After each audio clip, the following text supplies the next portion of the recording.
2011 में एक इंसिडेंट हुआ था जिसके बाद आप लाइमलाइट में आ गए, तो उसके बारे में कुछ बताइए। एक्चुअली क्या हुआ था, जिस टाइम मैंने आपको बोला, मैं उस टाइम एनएसजी में आया था, शायद 1 ईयर ही हुआ था, तो एक इमरजेंसी हो गई थी, मुझे घर जाना पड़ा 15 डेज़ के लीव में। तो एक इंसिडेंट हो गया था वहीं उत्तराखंड के अंदर। एक इंसिडेंट हुआ था जिसमें 2 गैंगस्टर्स थे वहाँ के, जो आर्म्स डीलिंग्स पे, जिनका आर्म्स डीलिंग का काम था नेपाल से इंडिया के अंदर, या कुछ और भी इलीगल्स काम थे, मर्डर्स, पैसा लेना, एवरीथिंग। तो किसी ने, मतलब कोई शूटर्स था जिसने एक ही बुलेट से 2 आदमियों को शूट किया था।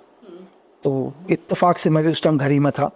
तो जब रात को 1-1:30 बजे के आसपास किसी ने उनको शूट आउट किया सिंगल बुलेट से, तो वहाँ की जो भी फोर्स थी, या जो भी वहाँ की पुलिस फोर्स थी, या जो भी ऊपर के लोग थे, उन लोगों को लगा कि यार ये इंसिडेंट मतलब कि रिस्क नहीं किया है करके, तो उस केस में मुझे उठाया। आपका ही क्यों सोचा उन्होंने? उनको ऐसा लगा कि एक्चुअल में क्या, उससे पहले मैं वहाँ पर एक बारी लोकल जो वहाँ की पुलिस फोर्स है उनको एक ट्रेनिंग भी देने गया हुआ हूँ, ठीक है। और उसी टाइम मैं लीव में भी था, और वहाँ सबको पता था कि जो भी लोग हैं, जो एक्चुअली मेरे पास मेरी खुद की पिस्टल और गन भी थी जो मुझे इशू किया गया था। लेकिन जो इंसिडेंट था जिस जगह पर, उस जगह पर एक कवर भी छूटा हुआ था, हॉलिस्टर छूटा हुआ था उस पॉइंट पर। तो पहली चीज़ तो हॉलिस्टर तो चलो मिल जाते हैं नॉर्मली तरीके से मार्केट के अंदर, ऐसा कुछ नहीं है कि हॉलिस्टर नहीं मिलेंगे, उसको कोई भी परचेज कर सकता है आम। तो जो मतलब जो मारने का उनको तरीका था, जो लोग मरे थे उनका या मारने का तरीका था, वो इस तरह से मारा था कि एक ही गोली से 2 लोगों को शूट आउट किया था, दोनों को हेड शूट किया था।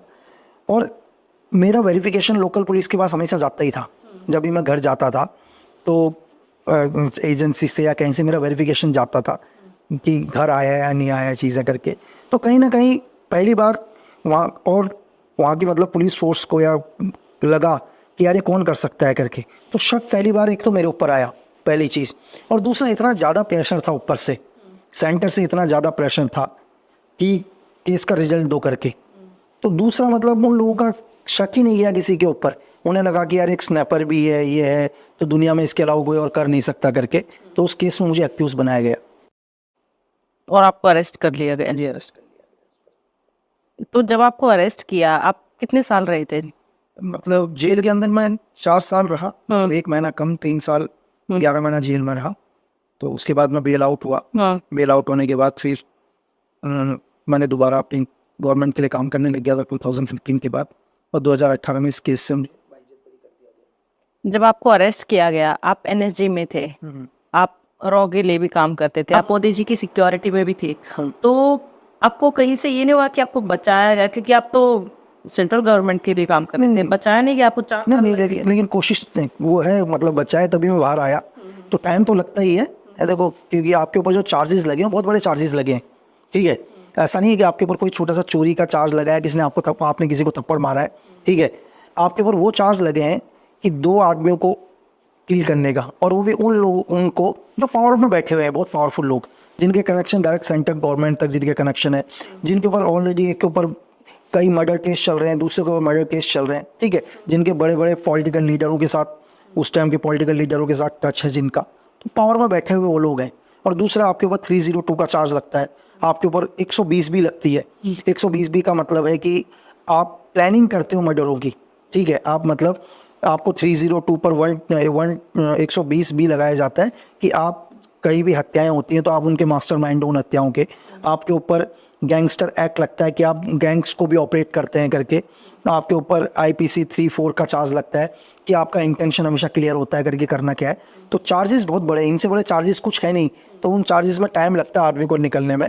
और ऐसा नहीं है कि गवर्नमेंट ने हेल्प नहीं करी है, तो गवर्नमेंट ने अपनी पूरी हेल्प करी, पूरा फेवर किया, ठीक है। और तभी कोर्ट को नजर आया कि मैं एक इनोसेंट हूँ करके। लेकिन एक चीज और है, आप तो कहीं ना कहीं देखा जाए तो देश की सेवा कर रहे थे, वो क्रिमिनल थे, तो तब भी ऐसा हो सकता है? देखो, लॉ नहीं कहता।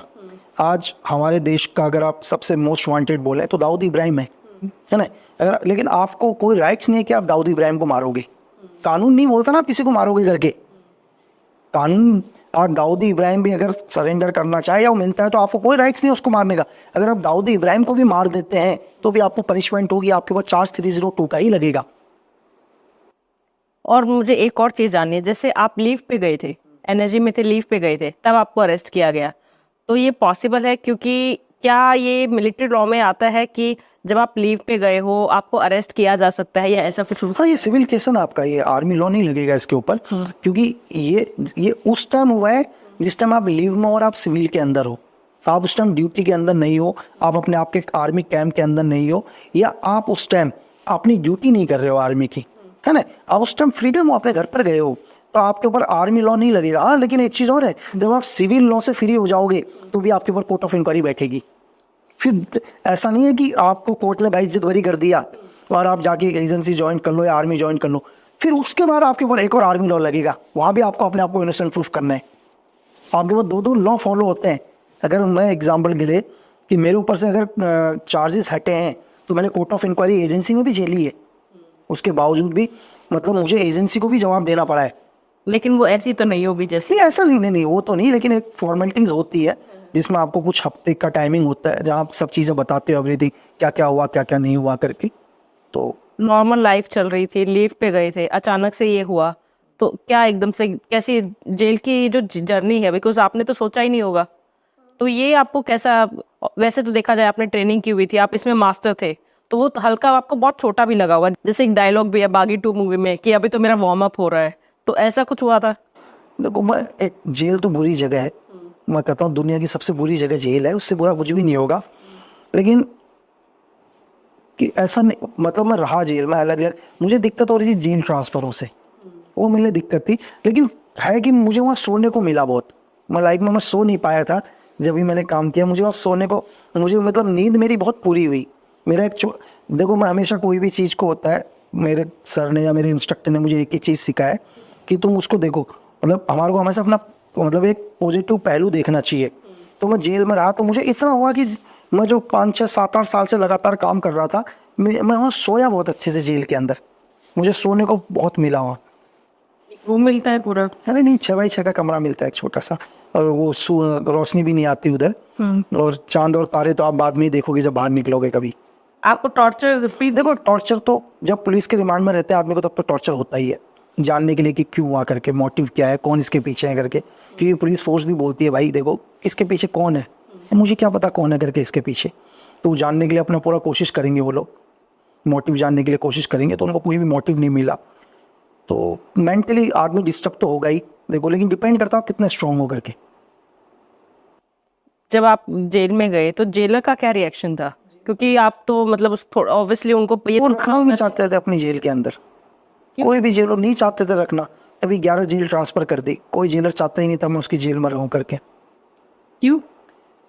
मतलब वो जेलर को ही मालूम होगा कि मुझसे उनको क्या दिक्कत थी करके, क्योंकि मैंने एक दिन तो मैंने बोल भी दिया, जब मेरी तीसरी जेल या चौथी दिन मेरी ट्रांसफ़र हो रही थी तो एक को मैंने बोला, मैंने कहा सर इतनी जेल तो किसी आतंकवादी की भी ट्रांसफ़र नहीं हो रही जितनी मेरी आप ट्रांसफ़र कर रहे हो करके, है ना। अब भाई नहीं चाह रहे थे कोई जेल रखना, उनका क्या माइंड था नहीं पता, उनके दिमाग में, किसी के दिमाग में क्या चीज़ चल रहा था कि ये जेल के अंदर क्या करने आया है ना, कुछ और तो नहीं करेगा जेल के अंदर, ठीक है। तो कोई भी आदमी क्या है, उस इंसान को अपने पास नहीं रखना चाहता जिससे वो डिस्टर्ब हो। एक जेलर नौकरी तो कर ही रहा है ना, मैं उसकी जेल में रहूँ या ना रहूँ क्या फ़र्क पड़ रहा, सैलरी तो आ ही रही है ना। तो जब मेरी वजह से उसको डिस्टर्ब हो रहा है, परेशान होता है, तो क्यों रखेगा, अपनी जेल से हटा दिया। तो जेल में जैसे जो भी क्रिमिनल्स हैं, जो भी गुंडे हैं, जो भी होते हैं, वो जेल के अंदर उनकी लाइफ कैसी होती है? आपने ये तो देखी होगी, कुछ चेंज होता है या मतलब उन पे बिल्कुल सख्त होके 3rd डिग्री टॉर्चर देके और वैसे निकलवाया जाए, या वो अंदर बिल्कुल डिफरेंट लाइफ होती है? को ये एक मैं आपसे पूछता हूँ, अगर आपको मैं एक सोने का कमरा दूँ, है ना, गोल्ड का, जहाँ डायमंड ही डायमंड रखे हों, उस कमरे में आप कितने दिन रह लोगे? कितने दिन बताओ? 2 दिन, 10 दिन, 15 दिन, 20 दिन, महीने भर के बाद आप बोलोगे सोना भी तुम ही रख लो, डायमंड भी तुम ही रख लो। तो देखो, जेल तो जेल ही है, चाहे वो पिंजरा कहते हैं ना, सोने का भी होगा तो भी पिंजरा ही है वो। मतलब एक जो आज का यूथ जो देखता है, क्या देखता है, बड़े बड़े गैंगस्टर्स, है ना, उनको फॉलो कर रहा है, बड़े बड़े गैंगस्टर का काफिला जा रहा है, कॉन्वाई मूव कर रहा है, बड़े बड़े गैंगस्टर्स का 20-20 गाड़ियाँ चल रहा है, तो उनको अपना आइडल मानना शुरू कर देता है ना। लेकिन हकीकत उनसे पूछो, एक गैंगस्टर्स, बहुत बड़े गैंगस्टर, मैं एक दिन उनके साथ चाय पी रहा, तो यार मेरे को, मैं उनके साथ चाय पी रहा तो मुझे चीज़ें याद आई, क्योंकि मैं उनको जानता था पहले से, तो मैं उनको बोला तो कुछ नहीं, लेकिन मुझे चीज़ें याद आई, यार ये जब बाहर मूव करता है तो 100 गाड़ियाँ चलती हैं इनके पीछे करके, बड़े बाहुबली आदमी, है ना। तो मैं देख रहा हूँ उनको, और वो जमीन में बैठ के मैगी खा रहे, तो मैं भी चाय पी रहा हूँ उनके साथ में। तो मैंने बोल ही दिया, मुझे रहा नहीं गया, मैंने कहा सर कैसा लग रहा है करके। तो मेरे को देखे यूँ करके, तो कुछ नहीं, फिर मैंने और क्वेश्चन कर दिया कि मेरे तो खुद ही ट्रांसफ़र हो रखा था सही जेल में, तो खुद ही परेशान था, और मुझे वही मिल गया बैठे हुए। तो मैंने कहा कैसा लग रहा है, तो फिर मेरे को देखे बोला सच बोलूं या झूठ बोलूं करके। और मैं समझा नहीं यार सच और झूठ मतलब। मैंने कहा सर समझा नहीं सच और झूठ। बोला देख भाई सच तो ये है ना, बोला सच ये है कि मेरी फट गई है बहुत बुरी तरीके से, और झूठ ये है मैं बहुत बड़ा बदमाश हूँ। तो यही सबके साथ है मैम, अब दुनिया में किसी से भी उठा के देख लो, हर बदमाश की यही वो है, या हर क्रिमिनल की वही है कि रियल में वो बहुत परेशान हो चुका है ना। और झूठ ये है कि वो आज भी अपने आप को बहुत बड़ा डॉन बोलता है। जो गैंगस्टर थे उनको पता था आप कौन है वहाँ पर? कंफ्यूज था, कंफ्यूज था सबको। मतलब देखो जो भी मीडिया या जो भी अलाइव की रिपोर्ट देते थे, कोई बोलता था एनएसजी का है, कोई बोलता था स्पेशल फोर्सेस का है, ठीक है, कोई बोलता था क्या कहते हैं इंटेलिजेंस का है, कोई बोलता था आईबी का है, लेकिन हर आदमी को शक ही था, है ना। जब मैं लास्ट में निकला तब भी उनका शक ही, आज भी लोगों को शक ही है करता क्या है करके, आज भी कुछ क्लियर नहीं है। आज भी लोगों को क्लियर नहीं है ना। मैं तो बोलता हूँ कि मैं एक राइटर हूँ, लिखता हूँ, ओह आपने बुक्स लिखी हैं, बस चल रहा है। ये बताएंगे कुछ अपने बुक्स के बारे